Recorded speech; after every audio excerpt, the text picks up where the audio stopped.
There is a very good chance that one of the things you did today quietly pushed your brain in the wrong direction. And when I reveal number one, the habit that damages blood flow to the brain more than almost anything else on this list, you may look at your daily routine in a completely different way. I'm not talking about something dramatic, something rare, or something only a few people do. I'm talking about common habits, ordinary routines, the little choices that feel harmless because they're familiar. And that is exactly why they're so dangerous. The brain usually does not fail all at once. It declines in inches, in tiny daily insults until one day the fog feels normal. I'm Dr. Michael Joel, and after years of caring for older adults, I can tell you this with absolute honesty. Most brain decline does not begin with one catastrophic event. It begins with repetition. Before we begin, please subscribe to this channel because these lessons could protect your memory, your independence, and your future. If you're over 60, this video matters more than you may realize, because the habits that shape your brain now also shape your risk of confusion, stroke, memory loss, poor judgment, and loss of independence later. Stay with me all the way to number one, because the final habit is so common that millions of Americans live with it every day and never suspect what it's doing upstairs. And let me say something important before we start counting down. This is not about blame. It's about awareness. Most people on this list are not reckless. They're decent, hardworking Americans in places like Ohio, Florida, Texas, and Arizona, doing the best they can with routines they've had for years. But the brain is unforgiving, and it responds to what you repeat. If you repeat inflammation, it adapts to inflammation. If you repeat isolation, it adapts to isolation. If you repeat poor circulation, it adapts to poor circulation. So let's begin with number 10, because this one usually starts in the kitchen, at the drive-thru, or in the freezer aisle, and almost nobody thinks of it as brain damage. Number 10 is eating ultra-processed food every single day. I want to tell you about Carol from Dayton, Ohio. Carol was 72, lived alone, and considered herself practical. Breakfast was a sweet muffin or flavored cereal. Lunch was canned soup and crackers. Dinner was often frozen pizza, deli meat sandwiches, or drive-thru burgers because, as she put it, it was easy and she was tired. Nothing about Carol's diet sounded outrageous, and that's the trap. She wasn't binging candy bars all day. She was eating what millions of Americans call normal convenience food. But over time, she started noticing brain fog, slower recall, low energy, and that strange feeling that her mind was always half a step behind the conversation. Here's what was happening. Ultra-processed foods tend to be high in added sugar, unhealthy fats, excess salt, and low in fiber and nutrients the brain depends on. Day after day, that combination can worsen blood sugar swings, blood pressure, inflammation, and vascular stress. And your brain is a hungry organ, one that depends on steady fuel and healthy blood vessels. When most of your meals come from boxes, wrappers, and drive-thru bags, you are not just feeding your stomach. You are shaping the chemistry of your brain. Carol thought she had a memory problem. In truth, part of what she had was a daily nutrition problem. Her brain wasn't being supported. It was being irritated over and over, meal after meal. Number 9 is going through the day with almost no meaningful human connection. Let me tell you about James in Mesa, Arizona. James was 76, a widower, proud, independent, and not the kind of man who complained. He'd wake up, make coffee, watch the morning news, run a few errands, come home, heat up dinner, and go to bed. Some days, the cashier at the grocery store was the only person he spoke to. He told everyone he was fine, and technically he was managing. Bills were paid, the car still ran, the lawn looked good. But inside, something was changing. He was less sharp, less motivated, and more forgetful. He started losing words in the middle of sentences and told himself it was just age. But loneliness is not just a feeling. It becomes biology. When the brain goes too long without meaningful conversation, emotional connection, and mental engagement with other people, it can begin to lose stimulation it desperately needs. Social connection forces the brain to remember names, read facial expressions, interpret tone, respond in real time, and regulate emotion. Isolation does the opposite. It narrows the world and shrinks the brain's workload. James didn't need a miracle. He needed regular contact. A church group, a breakfast buddy, a card game, a weekly phone call that wasn't rushed. People think the brain is protected by pills. Often it is protected by people. And the longer you go silent, the more the brain starts living in that silence. Now, before I show you number 8, I need you to notice something. None of these habits look dramatic from the outside. Nobody sees you heating up frozen dinners. Nobody sees the quietness of an empty afternoon. Nobody sees the small changes in attention and memory until they start stacking. And the habit coming next is even more deceptive, because many seniors think it's a hearing problem and nothing more. They think, I can live with it. I just need people to speak up. But what they don't realize is that untreated hearing loss does not stay in the ears. It reaches the brain, and when it does, the brain pays a price every single day. Number 8 is ignoring hearing loss. I want you to meet Barbara from Tulsa, Oklahoma. Barbara was 69 and had started saying, "What?" a lot more often, especially in restaurants or when her grandchildren talked fast. She laughed it off, said everybody mumbled now, said the television wasn't louder, the speakers were just worse. She kept postponing a hearing evaluation because it felt embarrassing, and because hearing aids in her mind belonged to people older than her. So she adapted. She stopped going to Bible study because it was hard to follow. She withdrew from family dinners. She smiled through conversations she could not fully hear. And slowly, without realizing it, she began training her brain to disengage. Here's why that matters. When hearing declines and is left untreated, the brain has to work harder just to decode sounds. That means energy that could go toward memory, comprehension, and attention is being redirected into basic listening. On top of that, hearing loss often pulls people away from social life, and that adds another layer of risk. Barbara thought she was protecting her dignity by waiting. In reality, she was allowing her world to get smaller. Once she finally addressed her hearing, she didn't just hear better. She rejoined conversations, reconnected with people, and felt mentally brighter. Please hear me on this. If people keep repeating themselves, if crowds sound muddy, if the TV volume keeps creeping up, do not shrug it off. The brain hears the consequences. Number 7 is sitting for most of the day. Let me tell you about Walter in St. Louis, Missouri. Walter had retired from construction and believed he had earned the right to rest. Morning coffee in the recliner, midday television, afternoon newspaper, evening baseball game. He wasn't lazy. He had simply replaced decades of physical work with stillness. And because he wasn't gaining much weight, he assumed he was doing fine. But then he started noticing a strange heaviness, not just in his body, but in his mind. He felt slower, less alert, less interested.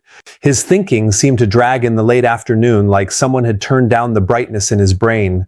Movement is not just for muscles. It is one of the ways you keep blood, oxygen, and metabolic support moving to the brain. Long periods of sitting can worsen circulation, blood sugar control, blood pressure, and inflammation, all of which affect brain health. The brain loves rhythm: stand, walk, bend, reach, climb, breathe. It hates stagnation. Walter believed exercise meant joining a gym or jogging in neon sneakers, and that mindset stopped him from doing the one thing that could have helped most: simple daily movement. A 10-minute walk after meals, getting up every hour, light chores, a few extra laps through the grocery store. You do not need to train like an athlete to protect your brain. But if your chair has become your permanent address, your brain already knows. Number 6 is smoking or using nicotine and telling yourself it's not that much. I want to tell you about Linda from Birmingham, Alabama. Linda had cut down over the years. She was proud of that, from a pack a day down to 5 cigarettes. Sometimes fewer. She'd say, "Doctor, I barely smoke anymore." And I understood why that felt like victory. But the brain doesn't measure that habit the way people do emotionally. It measures what nicotine and smoke are doing to blood vessels, oxygen delivery, inflammation, and stroke risk. Linda had moments of sharpness, sure, but she also had worsening circulation, rising blood pressure, and episodes of mental fatigue she blamed on aging. Your brain is made of delicate tissue and tiny blood vessels. Smoking injures both. It promotes vascular damage, oxidative stress, and a less healthy environment for brain cells. Even nicotine without smoke keeps the nervous system in a more stimulated, less balanced state. People think of smoking as a lung issue or a heart issue, but the brain is standing in that line too. And here's the hard truth: the brain does not care that you smoke less than you used to. If you still expose it daily, you still force it to adapt daily. Linda did not need shame. She needed clarity. Every cigarette was not just a habit. It was a message to her blood vessels. And her brain was reading that message every single day. Number 5 is using alcohol as a nightly ritual. Now let me tell you about Ron in Sarasota, Florida. Ron was 74, retired from banking, and had what he called his earned evening routine. 2 glasses of bourbon while watching television, sometimes 3 on weekends, always with the confidence that he was just relaxing. He wasn't bar hopping. He wasn't missing appointments. So in his mind, there was no problem. But his wife noticed he repeated stories more often, slept restlessly, and seemed mentally dull the next morning. Ron insisted the drinks helped him unwind, helped him sleep, helped him take the edge off. But what felt like comfort was quietly becoming injury. Alcohol can interfere with sleep quality, worsen blood pressure, increase fall risk, and in higher ongoing amounts, strain memory and judgment. For many older adults, it also interacts badly with medications. That nightcap people defend so fiercely often creates more disrupted sleep and poorer brain recovery overnight, not less. And if alcohol becomes the brain's daily way of calming down, that is not resilience. That is dependence on a chemical shortcut. Ron did not see himself as someone at risk because his habit looked polished, respectable, almost elegant. But the brain doesn't care whether the drink is poured in a crystal glass or a paper cup. It cares what happens after. And what happens after, especially night after night, is not as harmless as people want to believe. Before I move to number 4, I want to pause here because some of you may be thinking, this is getting uncomfortable. Good. It should, because brain decline is uncomfortable.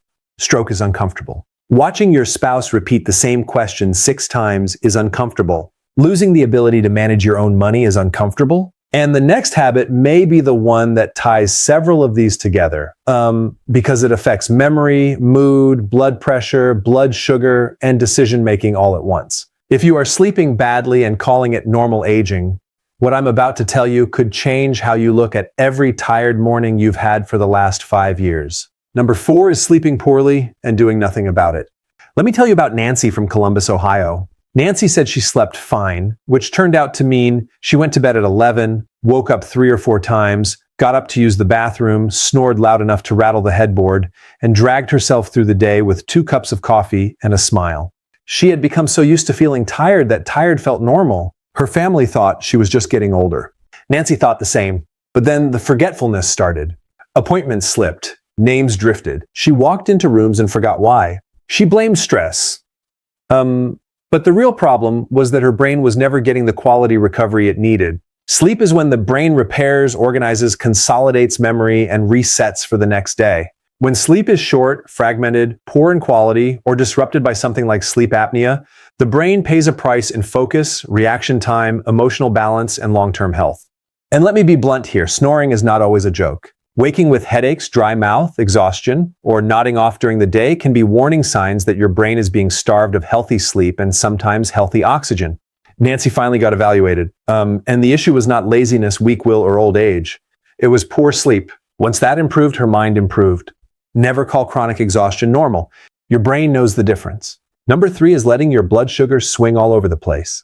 Let me tell you about Raymond from Jackson, Mississippi. Raymond started each morning with orange juice, sweetened coffee, toast with jelly, and one of those healthy, low-fat yogurts that tasted like dessert.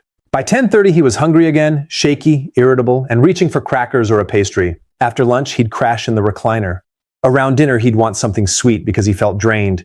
This happened every day for years. He thought he just had low energy, but the truth was that his system was riding a blood sugar roller coaster, and his brain was strapped in for every rise and every fall. When blood sugar stays poorly controlled or constantly spikes from highly refined carbs and sugary foods, the effects do not stop at the pancreas. High blood sugar can damage blood vessels, worsen inflammation, and place stress on organs that include the brain. Over time, uncontrolled diabetes is strongly linked to cognitive problems and vascular injury.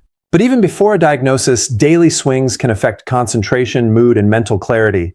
Raymond did not need complicated wellness jargon. He needed steadier meals. More protein, more fiber. Fewer sugar bombs disguised as breakfast.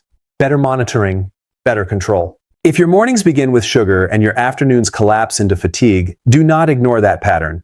The brain loves stability. Spikes and crashes are not stability. And here's what makes number 3 especially dangerous. People often wait for a dramatic lab result before they take it seriously. They say, my doctor hasn't put me on insulin, so I must be okay. Or, I only have borderline sugar. But the brain does not wait for your habits to become severe enough to sound scary in a clinic. It responds right now to what you repeatedly feed your bloodstream. The habit is not just diabetes. The habit is living in a way that keeps pushing sugar up, then watching your body struggle to bring it back down. That struggle creates fatigue, irritability, cloudy thinking, and over time, real damage. And the next habit is quieter still because it doesn't feel unhealthy at all. Number 2 is living on pure mental autopilot. Let me tell you about Beverly from Des Moines, Iowa. Beverly was organized, disciplined, and proud of her routine. She woke at the same time, made the same breakfast, watched the same programs, drove the same route, talked to the same 2 people, and went to bed at the same hour. Her life was stable, and stability can be wonderful. But mentally, she had stopped stretching. No new books, no games that challenged her, no learning, no music she had to follow, no unfamiliar routes, no real curiosity. And after a while, she began feeling less mentally agile, not confused exactly, just less flexible, less able to retrieve words quickly, less comfortable handling anything unexpected. The brain is not a museum piece you dust off and admire. It is a living system that responds to use. When you stop challenging it, the brain tends to become less adaptive. That does not mean you need fancy apps, graduate classes, or crossword marathons. It means you need novelty, effort, and engagement. Read something that makes you think. Learn your grandchild's card game. Write by hand. Practice a new recipe. Join a class at the senior center. Use the non-dominant hand for simple tasks. Memorize a short poem. Beverly did not need to become a genius. She needed to stop asking her brain to do only what it had already mastered. Brains stay stronger when life keeps asking them to participate. Now we've arrived at number 1, and this is the habit I warned you about at the beginning. It is the one I take most seriously because it injures the brain silently, steadily, and often without pain. It can worsen stroke risk, damage small blood vessels, reduce healthy blood flow, and speed the kind of decline many families dismiss as just getting older. The most frightening part is that people can live with it for years while feeling mostly fine. No drama, no flashing lights, no siren, just gradual injury, day after day. And that is why number 1 is not just a brain habit. It is a life habit, a dangerous one. Number 1 is living with uncontrolled high blood pressure or ignoring the daily choices that keep it high. Let me tell you about Harold from Nashville, Tennessee. Harold was 73, active in his church, loved barbecue, hated being told what to do, and believed his blood pressure was only high in the doctor's office. At home, he rarely checked it. When he did, he dismissed bad readings because he felt okay. Meanwhile, he slept poorly, ate too much sodium, moved less than he thought, and got irritated whenever anyone mentioned medication. Then the small signs began. Word-finding problems, mild confusion when driving unfamiliar roads, more irritability. He blamed stress, maybe age, maybe poor sleep. But the real issue had been building for years in the background. High blood pressure damages blood vessels everywhere, and the brain is one of its biggest victims. It can reduce healthy circulation, increase stroke risk, and contribute to the slow vessel injury that erodes cognition over time. This is not theoretical. This is one of the clearest ways daily life can damage the brain. Because blood pressure is not just about what happens in a clinic. It is shaped by sleep, diet, activity, stress, weight, alcohol, medication adherence, and whether you actually monitor it. Harold finally took it seriously after a frightening episode of sudden confusion at home. Thankfully, it was caught in time. But hear me clearly, the brain does not care whether you feel hypertensive. It cares whether those vessels are being damaged every day. And that is why I saved this for last. Because so many of the other habits on this list feed directly into number 1. Poor sleep can push blood pressure up. Alcohol can push it up. Inactivity can push it up. Processed food can push it up. Stress can push it up. Smoking can push it up. So when blood pressure becomes a daily problem, it often means several smaller daily habits have been quietly working together. This is why some people feel like their brain decline came out of nowhere. It didn't. It came from patterns, repeated patterns, the kind you stop noticing because they feel like your personality, your comfort, your routine. But the brain does not confuse routine with safety. So let me give you the opposite list because I never want to leave you with fear and no direction. If you want to protect your brain, make your daily life more brain-friendly in simple, realistic American terms. Eat more real food and less packaged food. Move every day, even if it's just walks around the block in your neighborhood. Treat hearing loss. Guard your sleep. Limit alcohol. Stop smoking. Keep your blood sugar steady. Keep your blood pressure under control. Stay socially connected and make your brain work on purpose. None of those things require perfection. They require repetition. Repetition built your risk, and repetition can lower it too, one ordinary day at a time. Let me tell you one last story, because this is the part people need to hear. Patricia from Fort Worth, Texas, came to me scared that she was losing her mind. She was forgetting names, losing focus, sleeping badly, sitting too much, drinking wine every evening, and ignoring both her hearing and her blood pressure because she did not want more appointments. She thought the damage was done. But when we began correcting the obvious things, something remarkable happened. She became more energetic, more present, more confident. Her memory didn't turn into that of a 25-year-old, of course, but the fog lifted enough that her family noticed, enough that she noticed, enough to prove something important. The brain often responds when you finally stop working against it. If this video opened your eyes, do not keep it to yourself. Send it to a brother in Michigan, a sister in Georgia, a friend in California, a neighbor in Pennsylvania, anyone over 60 who keeps saying, "I'm just getting older." Maybe they are getting older. We all are. But getting older and damaging your brain every day are not the same thing. One is inevitable. The other is often modifiable. And if you start making even a few changes now, you may protect not just your memory, but your independence, your judgment, your personality, and the simple dignity of staying yourself for as long as possible. Your brain is involved in every conversation you cherish, every grandchild's name you remember, every bill you pay, every road you drive, every prayer you speak, every decision that keeps you independent. Protecting it is not optional. It is one of the most important responsibilities of aging well, so take this seriously. Take action. And if you want more straight, practical, life-protecting information explained simply, subscribe to the channel and stay with me. We're going to keep cutting through the noise, keep focusing on what matters, and keep giving you the kind of guidance that can genuinely change the years ahead. Take good care of yourself, and I'll see you in the next video.